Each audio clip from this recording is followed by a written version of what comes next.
Sit back, relax. Try to maintain your composure. You are about to become connected.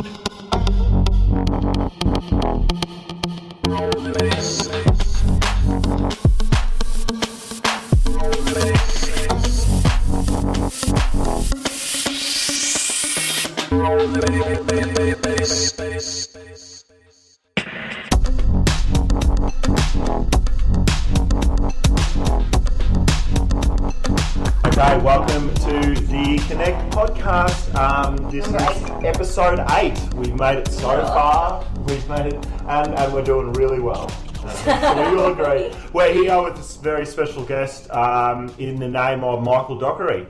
And Michael comes from, I'll probably fuck it up. So where do you come from, Michael? Where do you I'm Melbourne, Australian born and bred. I was raised in a middle class family. And I had the privilege in 2003 to wake up to reality. And it was just something that was I had no choice in. It was a set of circumstances that just happened. And ever since, I've been on a journey of understanding and learning. And it's changed my life completely, changed my understanding of reality, empowered me to be the person that I can be, and motivated me to tell people and to try and communicate to people that there's more to life than you've been sold. We've just met, and I don't mean to go into too much detail if you don't want to, but can you describe that in some way? Is it an external force? External force. Being forced upon you. This is just a very, very interesting situation, and it's about shifting your mental understanding. So I was in a situation of suspended belief. So when you watch a fiction movie on TV, your brain goes into a mode called suspended disbelief because you hold the facts that you're seeing on the screen to be incorrect. A fiction, it's a story, and though you might get engrossed in that story and you might become to terms with the character of the story and get involved emotionally or whatever and be thrilled by it, it's still disbelief. Sure. You know in the back of your mind, this isn't true. It's not there. Are you talking about what the content of the TV, or just the fact that it's on TV and that is not real to you because it's just on a screen? What do you mean by Are you talking about what the characters are portraying to you and what your mind's creating? Well, you know you're in an environment where you're being invited into an environment or a scene or a series of scenes for a movie where you're designed to be there, you're designed to feel it, everything about it, the sound, the motion, the visuals are designed to make you engage, make you feel like you're there. That's what a high-quality movie will do. Definitely. And it'll make you cry, make you laugh, and all those type of things. So that's suspended disbelief because you know that this isn't true, but your emotions are still engaged 100% with this absolutely input into your mind. And this was happening in the reverse. Right. So it was an interesting scenario where a mate of mine downloaded what we thought was Fahrenheit 9/11 off the internet. Yeah, we were about to watch it. Yeah. And I was watching this movie thinking it was Fahrenheit 9/11. But some very, very, very clever person had renamed the file of a different movie. The Truth of 9/11? Yeah, The Truth and Lies of 9/11 by Michael Rupert. And renamed it Fahrenheit 9/11. So everyone was downloading Fahrenheit 9/11 just God. a good old movie. So I was in a situation where I was watching this movie, which I thought was Fahrenheit 9/11, because I didn't think too much about it. It was just, my mate said, I got Fahrenheit 9/11, it's in the movies, let's watch it. I watched it. Wow. I stood up. That is amazing. I thought that people were seeing this at the movies. I stood up and go, the revolution started, everything's changed. I walked out the door and started researching.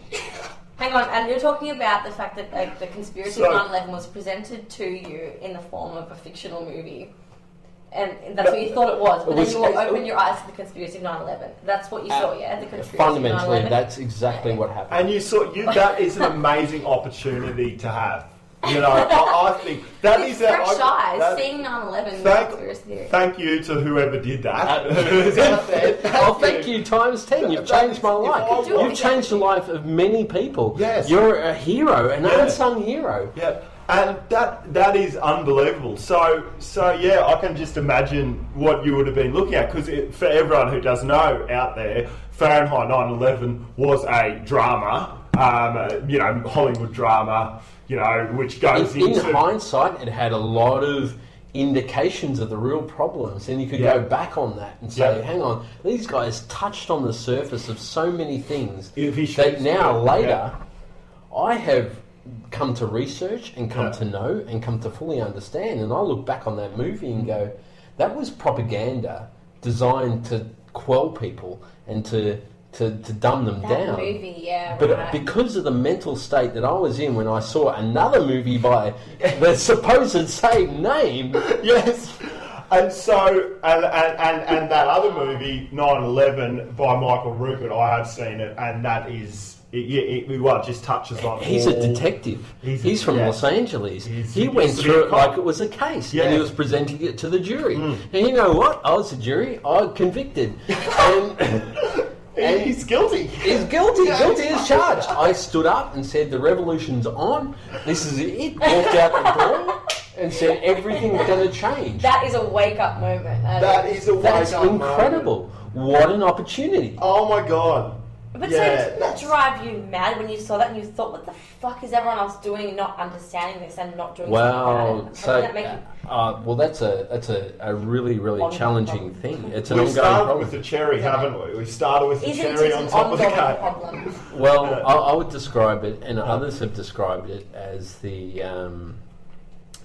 twilight of the soul, is where you go through a state of profound sadness.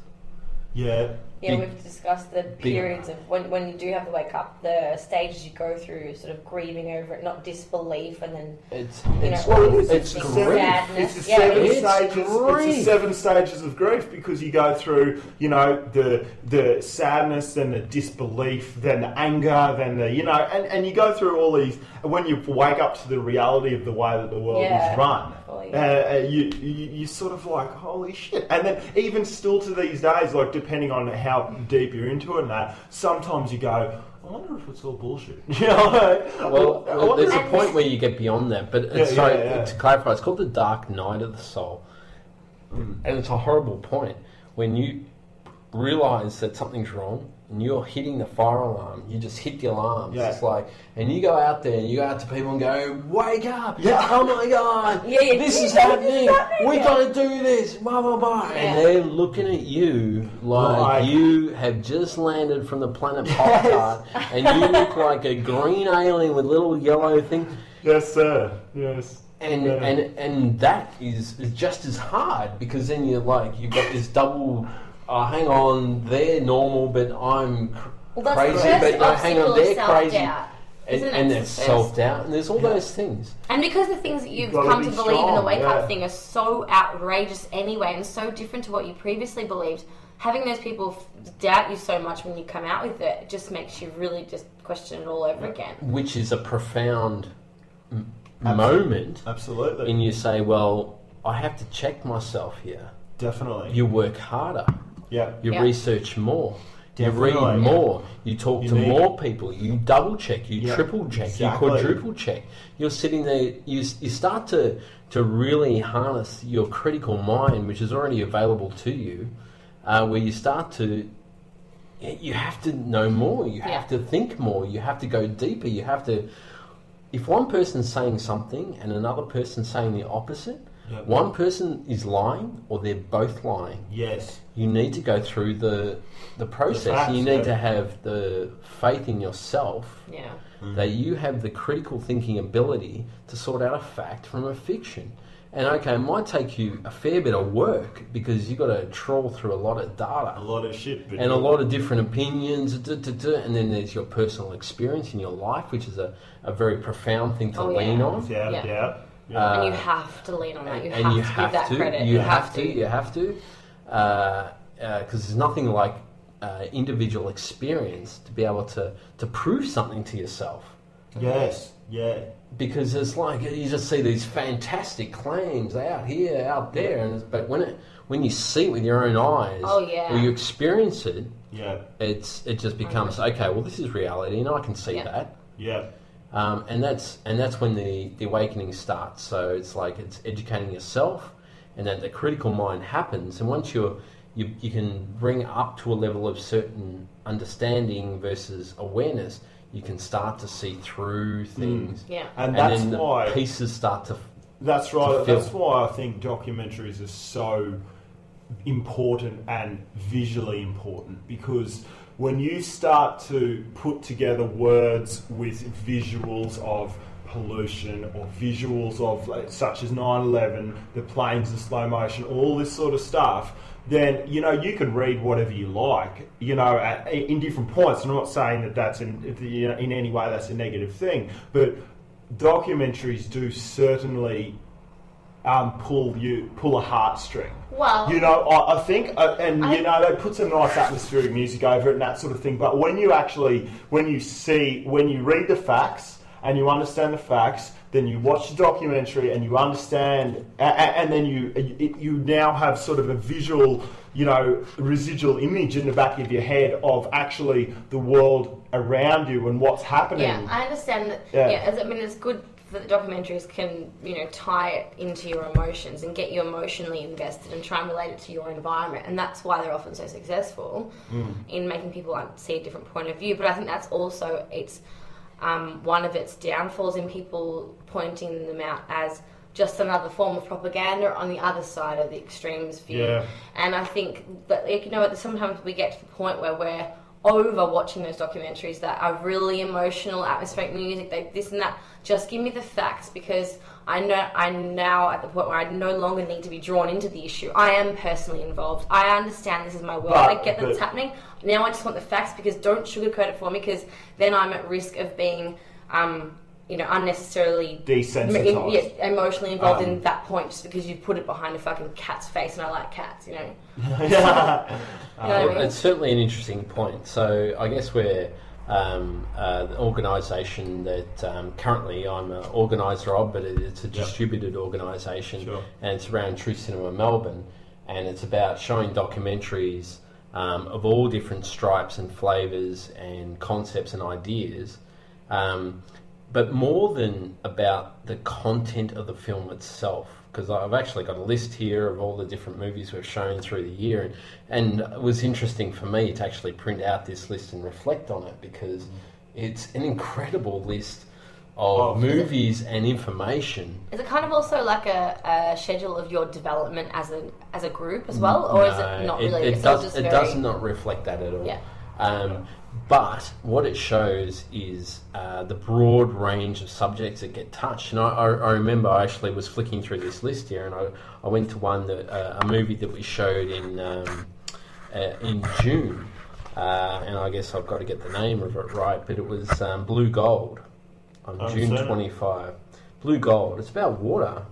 Water all over the world. I walked out of that movie so upset with what I was seeing. I had to leave. I mean, really? I didn't want to know anymore. Yeah. It's just so shocking and confronting and horrific. This is water across the third world, the Western world, the world, and it's just like you look at what's going on. You're just like, I want to throw up.